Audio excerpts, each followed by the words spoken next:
ちこんにちは。は。ケンチとあかりとゆうちゃん。きーちゃんです。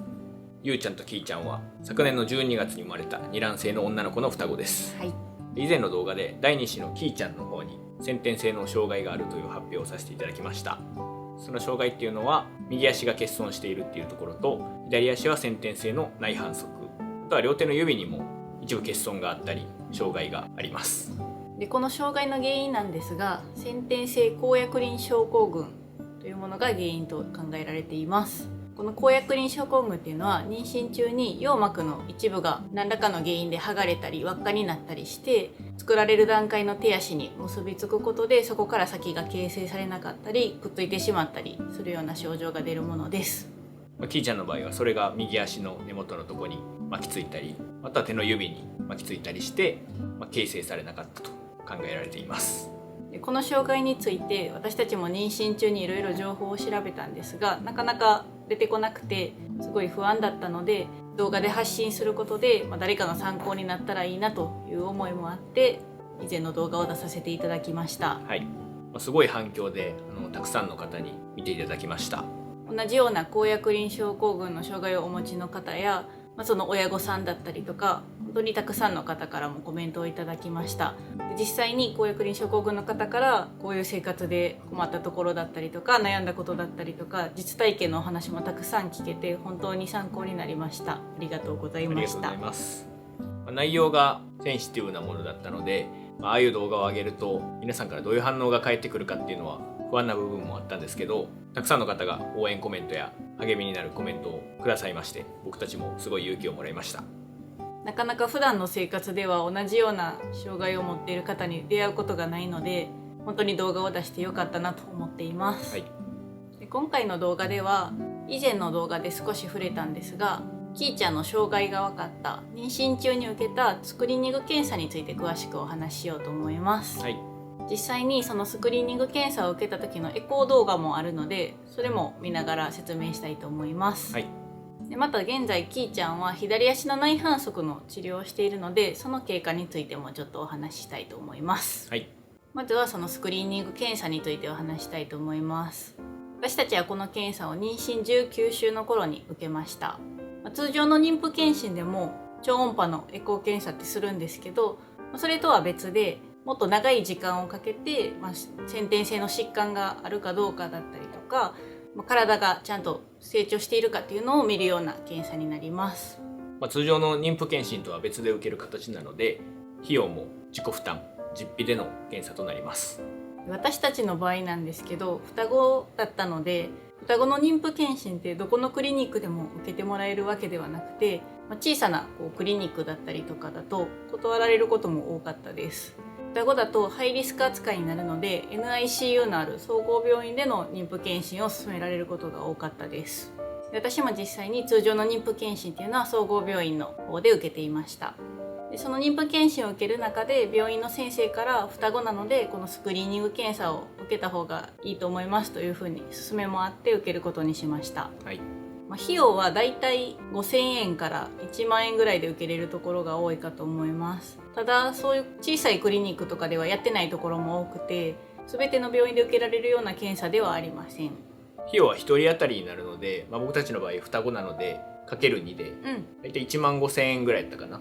の値段でスクリーニング検査を受けることができました。はい。で自費になるので多分病院によってちょっと多少前後するかなっていう感じです。私たちの場合はこの検査を受けようと決めたのは、その障害があるかもしれないからとかそういうのはあんまり考えてなくて、その頃まだ性別が分かってなかったので、詳しいそういうエコーで見てもらったら性別が分かるんじゃないかなとか、そこの病院ではそのスクリーニング検査の時に受けた動画のデータっていうのをもらえるので、記念に受けようかなぐらいの軽い気持ちで受けました。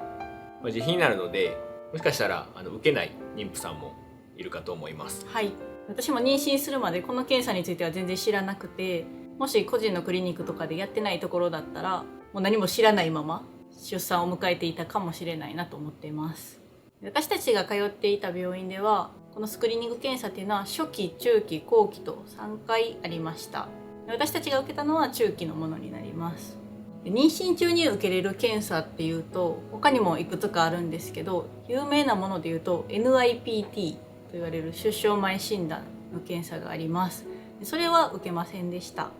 これは母体の血液を採取することでできる検査です。ダウン症などの染色体異常が分かるような検査になります。結構これを受けるかどうか悩まれる方も多いのかなと思うんですが、私は受けませんでした。その受けなかった理由なんですけど、いろいろ理由はあるんですけど、一番大きいものだと母体の血液から判断するので、双子の場合はどちらに異常があるかはわからないというところです。もし片方に染色体異常が見つかってもそれがどっちかっていうのがわからないので、例えばそれで出産を諦めるってなった時もどっちも中絶したりとか、もしかしたら2人ともに染色体異常がある場合もあるんですが、それも判断できないから、あまり受けるメリットはないのかなと思ったからです。で費用もこの NIPT 検査っていうのはだいたい10万円以上とかする高額な検査になっているので、費用面から考えてもちょっと受けなくてもいいかなという判断をしました。もしの話になるんですけど、それまでの妊婦検診の通常のエコーで何か異常が指摘されてたら、もしかしたら受けたかなと思います。なので私が妊娠中に受けた検査っていうのはこのスクリーニング検査のみになります。出生前診断についてはいろんな人の考え方があると思うんですけど、僕たちはそんなにそこを重要視してないというか、もう赤ちゃんもかなり育ってるし、双子やったんですごい楽しみにしてた部分があったので、それであえて調べて何かあったから下ろすのかとか、そもそもそういう選択肢考え方がなかったので受けなかった部分もあります。なので僕たちはそのスクリーニング検査だけ受けることにしました。でその時にキーちゃんの障害が見つかったということです。でその時のエコーの映像があるので、ちょっとそれを見ながらご説明したいと思います。どういうふうに障害が見つかったかっていうのも分かるのでご紹介したいと思います。ちょっとゆうちゃんは寝てるのでこちらでお願いします。クッションに寝かせました。寝かせていただきました。これが実際のエコーの映像です。はい。この映像自体は50分ぐらいあるから全部見れないんですけど、こんな感じでエコーしている時の様子が映像として残ってます。でこれは別にキーちゃんの障害があったから残ってるとかではなく、もうこの日のスクリーニング検査のデータは全て渡してもらえるということだったので、見つかる前のところからデータとして残ってます。まず最初は双子がどういう位置で入っているかっていうのを先生がチェックしてました。ちょっと正直僕たち素人なのでどうなってるかっていうのはなかなかこの映像を見返しても難しいところではあります。私の記憶から話すと、一番初めは性別まだ分かってないよねっていうことで、先生がまた性別を見ましょうということで、それをまずチェックしてます。ここでは、これは多分キーちゃん、第2子のキーちゃんの足かな、股を見ようとしてるんだと思います。ちょっと端っこにおるから分かりにくかったよな。ここで多分性別を見ようとしてくれてたけどちょっと分かりにくかったんか。こんな感じでずっとエコーの映像が残っております。でそれぞれ一人ずつ見ていって、これはおそらく第一子のゆうちゃんの性別を見ようとしてるところだと思います。これだから多分下からやな。これが足、両足で、これがお股の部分やな。多分これで性別が女の子と。今ので第一子のゆうちゃんは女の子と分かったと。第二子は多分女の子やと思うけど、ちょっと分からないから最後にまたチェックしましょうというような話でした。これは多分心臓のところかな。これはだから第一子から順番に見てるから、ゆうちゃんの体を見てってんかな。A って入れてるわ先生が。そうです。これどっちか分からんくなるから第一子のゆうちゃんの方を A、第二子のきーちゃんの方を B と先生が書いてくれました。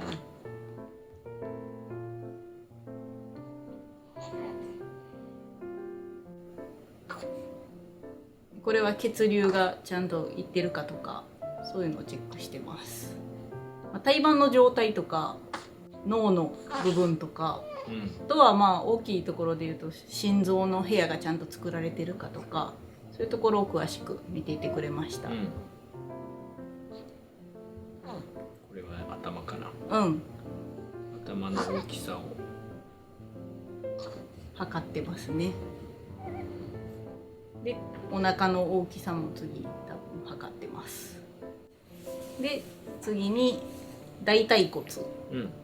の骨の長さを測ってます。多分この3つは普通の妊婦健診でも測ると思います。ここから推定して赤ちゃんの大きさを測って、周数通りに成長しているかっていうのは通常の妊婦健診でも見るところだと思います。ちょっとこれ A って書いてるけど時々キーちゃんに言ったりもしますちょっと全部見ると長いんで、ほんまに頭の上から順番に見ていくって感じやな。この辺で第二子のキーちゃんの足を見ようとしてくれてんかな。ほんまにキーちゃんの右足っていうのは一番最後に見ました。もうほんま見えづらい場所にあって結構モヤモヤした部分があったので、ゆうちゃんの全て見て問題ないねってなって、キーちゃんも頭から順番に見ていて、ほんまに一番最後に足を見てる時に先生の手がちょっと止まって足がないかもっていうことで、そこを詳しく見ていきました。で実際にキーちゃんの足がどういう風になってたから右足がないかって分かったのがこの部分かな。これがちょうど難しいんやけど、下から見た感じ、お股の下から見たような状態、でこっちが左足、こっちが右足、ちょっと想像しにくいというか分かりにくいんやけど、そういう状況になってます。で左足はこうやって足があって、骨も見えてたんですけど、この右足の部分が途中までしかないというので、おそらく右足が欠損しているだろうというお話でした。その後右足がないっていうことで他の手足にも異常がないかっていうのをもう一度詳しく調べてもらいました。でこれはおそらく左足の一番端、足首の方を見ている映像なんですが、ちょっと足首から先が曲がってるように見えると、なので内反則が左足にあるんじゃないかっていうのもここで分かりました。素人の僕たちが見ても全然わからないんですけど、実際直接な2人でこの時もいてエコー見てたんですけど、言われたらそうかとであとはゆうちゃんの方のエコーも見せてもらってたので、ゆうちゃんの足は形成されてるけどキーちゃんと比べるとやっぱりこっち見えないですねっていうのを分かりやすく説明してもらったので、本当にないんだなっていうのがなんとなくイメージではつきました。でその時に手の指の骨とか他の足の指の骨っていうのもキーちゃんも含めゆうちゃんの方ももう一度しっかりチェックしてもらって、でも分からない部分もありました。やっぱり双子だとなかなかエコーが難しくて、子宮の端っこにいたりしてうまく映らなかったりして分からない部分も多いから、実際は生まれてみるまでどうなっているか分からないけど、右足は確実にないだろうというお話をそこでしてもらいました。でもほんまに双子やからエコーはすごい難しそうやった。角度をいろいろ当てるけど両方映っちゃったりとか、だからこのエコー中も先生も A ちゃんを見てるつもりやったけど B ちゃんやったわみたいな、そういう瞬間もありました。先生でもちょっと時々わからんくなるような感じらしくて、それぐらい双子っていうのは難しいエコーになるんだなと思いました。この19週でなんでやったかっていうと、あまりにも赤ちゃんが大きくなりすぎると、さっき言ったみたいに双子なので重なって映らないことがあるので、このぐらいの周数で行うのが一番見つけやすいということです。でこのスクリーニング検査を私たちは受けて、右足の欠損というすごい大きく分かりやすい部分だったので早期に発見することができたんですけど、例えば本当に指の一本が短いとかすごい小さなものだと、このスクリーニング検査を受けても 100% 分からないというふうに言われました。実際にキーちゃんも手の指にも障害があるんですが、そこはこの生まれるまで分からなかったというところです。なのでこのスクリーニング検査で詳しく見ても分からんぐらいやから、ほんまに通常の妊婦検診で見つけるのは本当に難しいと先生もおっしゃってました。例えば両足がなかったらその大腿骨の骨を測るときにどっちも足ないから分かったかもしれないんですけど、きーちゃんの場合は左足の大腿骨はあったのでいつもそっちを測定してたから、その通常の妊婦検診ではもうそっちを測って終わり、見るの終わりっていう感じだったので、右足の欠損については分からなかったというところです。